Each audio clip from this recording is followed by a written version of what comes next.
बहुत समय पहले की बात है। मधुपुर नामक एक सुंदर सा गांव हुआ करता था। उस गांव में एक लकंहारा रहता था जिसका नाम श्यामू था। श्यामू बहुत ही ईमानदार और मेहनती था। वह हमेशा अपने काम से खुश रहता था। वह जंगल से लकड़ियां काटकर अपना घर चलाता था। उसके पास ज्यादा पैसे नहीं था, लेकिन वह अपनी जिंदगी से खुश था। श्यामू के परिवार में उसकी पत्नी और उसके 2 बच्चे थे।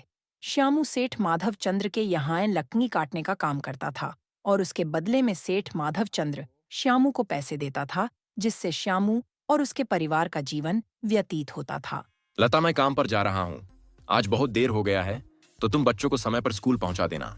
जी स्कूल तो मैं समय से छोड़ आऊंगी, लेकिन गोलू और रिंकी पिछले 2 दिन से कह रहे हैं कि उनकी स्कूल की टीचर्स स्कूल की फीस मांग रही हैं। हाँ, तो जाकर दे आओ ना स्कूल की फीस। अजी कहाँ से दूं, आप जो पगार लाते हैं उसमें मुश्किल से तो घर चलता है। अब उतनी सी पगार में मैं बच्चों की फीस का इंतजाम कैसे करूं? अजी मैं एक बात आपको साफ साफ कह देती हूं, आप सेठ माधव चंद्र जी से पगार बढ़ाने की बात कहिए। दिन पर दिन खर्च बढ़ता ही जा रहा है। बाजार में राशन लेने निकलो तो राशन के दाम आसमान छू रहे हैं, और बच्चों के स्कूल का खर्चा, घर के राशन का खर्चा। अब इतनी कम पगार में कैसे गुजारा होगी? ठीक है, मैं आज ही सेठ जी से थोड़ा और पगार बढ़ाने की बात करता हूँ। इतना कहकर श्यामू काम पर निकल जाता है और तभी उसके साथ वाले मिल जाते हैं और सभी आपस में बात करने लगते हैं। अरे भाई, आज तो पगार का दिन है। देखो, आज भी ये सेठ माधवचंद्र कोई ना कोई लोचा जरूर करेगा। हर बार कोई ना कोई बहाना बनाकर पगार कम कर देता है। हाँ रामू भाई, तुम ठीक कह रहे हो। ये सेठ माधवचंद्र एक नंबर का चालाक और लालची किस्म का आदमी है। एक तो 2 गुना काम कराता है और ऊपर से पगार भी कम देता है। हे भगवान, बस इस बार सेठ जी मेरी पूरी पगार दे दें। बच्चों की स्कूल की फीस भी जमा करानी है। आपस में बात करने के बाद सभी लकड़हारे सेठ माधव चंद्र के पास जाते हैं। सेठ जी, महीना पूरा हो गया है, हमें हमारी पगार दे दीजिए। देखो भाइयों, अभी मेरे पास तुमको देने के लिए पैसा नहीं है। अब भी माल बिका नहीं है। सारा माल गोदाम में ही पड़ा हुआ है। कल या परसों तक तुम सबकी पगार मिल जाएगी। पर सेठ जी, अभी हमारे पास बिल्कुल पैसे नहीं हैं। घर का भी राशन लाना है, बच्चों का फीस भी देना है। आप पगार नहीं देंगे तो हम कहाँ से करेंगे? अरे मैंने बोला ना, अभी पैसा नहीं है। 1-2 दिन रुक जाओ, फिर मैं तुम सबको पैसे दे दूंगा। सभी लकड़हारे निराश मन से अपने अपने घर आ जाते हैं। अजी क्या हुआ इस बार, कितना पगार सेठ जी ने दिया है आपको? लता, अभी पगार नहीं मिला है। सेठ जी ने कहा है 1-2 दिन रुक जाओ, फिर पैसा मिल जाएगा।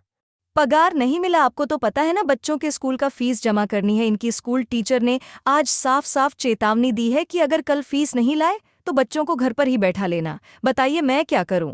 चिंता न करो लता, अब सेठ जी कभी समय पर पैसा देते ही नहीं है। अब इंतजार के सिवाय कुछ नहीं कर सकते। ऐसे ही 2 से 3 दिन गुजर जाते हैं, फिर जाकर सेठ सबको पैसा देता है। अरे रामू, ये लो अपनी इस बार की पगार। सेठ जी, ये तो बस 2 ही हजार है।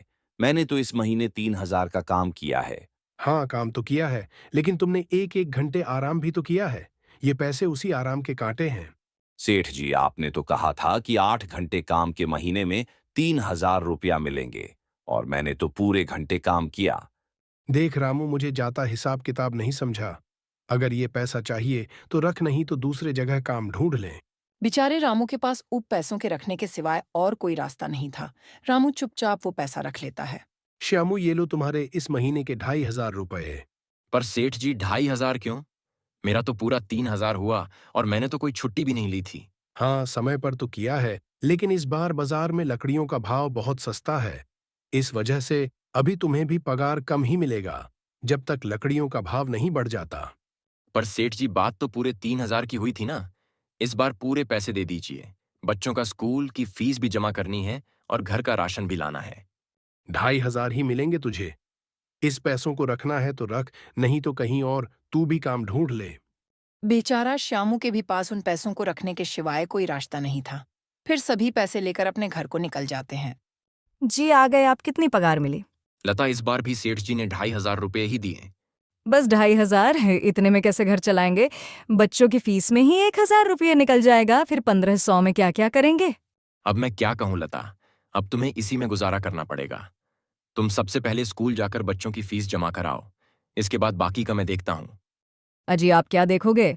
सेठ जी से तो पूरे पैसे मांगे नहीं गए आपसे। नहीं सुमन, मैंने सेठ जी से पैसों के लिए कहा था, पर सेठ जी ने साफ साफ इनकार कर दिया और कहा कि ये लेना है तो लो, नहीं तो कहीं और काम ढूंढ सकते हो। और मैं सोच रहा हूं कि लकड़ी काटने के बाद कहीं और काम कर लूं। सेठ जी के यहां से काम करने के बाद मैं कहीं और काम करूंगा तो कुछ ज्यादा आमदनी हो जाएगी। इतना कहकर श्यामू काम पर निकल जाता है और जैसा कि श्यामू ने कहा था कि वह सेठ माधवचंद्र के यहाँ काम करने के बाद दूसरे काम की तलाश में निकल जाता है। श्यामू पूरे गांव में काम ढूंढता है, दुकानों दुकानों पर जाकर लोगों से काम मांगता है, मगर हर जगह श्यामू को केवल निराशा ही हाथ लगती है। अंत में थक हार कर श्यामू घर वापस जाने लगता है। तभी श्यामू देखता है कि अचानक बहुत सारे जंगली कुत्तों का झुंड उसकी तरफ दौड़े आ रहे हैं। ये देखकर श्यामू घबरा जाता है। वह इधर उधर देखता तो उसे एक गुफा दिखती है। वह उस गुफा में जाकर छुप जाता है। जब कुत्तों का झुंड वहां से निकल जाता है तब श्यामू की जान में जान आता है। हे भगवान, आज तो बाल बाल बच गया मैं, वरना आज तो ये जंगली कुत्ते खा ही जाते मुझे। पर ये मैं कहाँ आ गया? श्यामू ये सब सोच ही रहा था, तभी उसकी नजर गुफा में रखी एक संदूक पर जाता है। श्यामू उस संदूक के पास जाता है। ये कैसी गुफा है और ये कैसा संदूक यहाँ पड़ा है? इसे मैं घर ले जाता हूँ, क्या पता सामान रखने के काम आ जाए। श्यामू जैसे उस संदूक को हाथ लगाता है, गुफा में से एक आवाज आती है। रुक जाओ, इसे छूने की कोशिश मत करो। आवाज सुनकर श्यामू एकदम पीछे हट जाता है। तभी गुफा में से एक जिन प्रकट होता है और श्यामू से कहता है, कौन हो तुम और इस गुफा में क्या कर रहे हो तुम? मुझे माफ करना, आप जो भी हो, कुछ कुत्तों का झुंड मेरे पीछे पड़ गया था। बस उन्हीं से बचने के लिए मैं इस गुफा के अंदर आ गया और फिर मेरी नजर इस संदूक पर गई। माफ करिएगा, और मुझे लगा कि यहाँ कोई नहीं है तो ये संदूक किसी की नहीं होगी, इसलिए मैंने इसे छुआ। श्यामू, तुम्हें डरने की जरूरत नहीं है। मैं तुम्हारे बारे में सब जानता हूं। मेरी नजर जिस पर एक बार पड़ जाती है, मैं उसका इतिहास खुली आंखों से देख सकता हूं। पर आप कौन हैं और आप इतने विचित्र क्यों दिखाई दे रहे हैं? आप अपना परिचय दीजिए। मैं एक जिन हूं और ये मेरी पूर्वजों की गुफा है और मैं कई साल से इस गुफा की रक्षा कर रहा हूं। और इस गुफा में केवल वही इंसान आ सकता है जिसका मन एकदम साफ हो और तुम एक सच्चे इंसान हो, इसलिए तुम इस गुफा में घुस पाए और इस संदूक को छू पाए। अब तुमने इस संदूक को छुआ है तो अब ये संदूक तुम्हारी हुई। नहीं, मुझे ये संदूक नहीं चाहिए। मैं तो बस देख रहा था कि ये संदूक यहाँ कैसी पड़ी हुई है। डरो नहीं श्यामू, ये कोई साधारण संदूक नहीं है। ये संदूक खजानों से भरा पड़ा है जो तुम्हारे काम आएगा। श्यामू संदूक को घर लेकर आ जाता है और अपनी पत्नी लता को दिखाता है। लता, ये देखो मैं क्या लाया हूँ। क्या लाए हो आप? बस ये एक संदूक जो देखने में कितनी पुरानी है। पहले ये बताइए, आप दूसरे काम के तलाश में गए थे ना, तो क्या कोई दूसरा काम मिला कि नहीं? नहीं, अरे लता, मेरी पूरी बात तो सुन लो। ये कोई ऐसी वैसी संदूक नहीं है, बल्कि ये एक खजाना से भरी हुई संदूक है। श्यामू लता को वह सारी घटना के बारे में बताता है जो उसके साथ हुई। अच्छा, तो आपका कहना है कि इस संदूक में खजाना है जो हमारे मुसीबत में काम आ सकता है? हाँ लता, यकीन नहीं होता तो संदूक खोलकर देख सकती हो। लता संदूक को खोलकर देखती है तो संदूक के अंदर सच में खजाना होता है और फिर दोनों खुशी खुशी अपना जीवन यापन करने लगते हैं।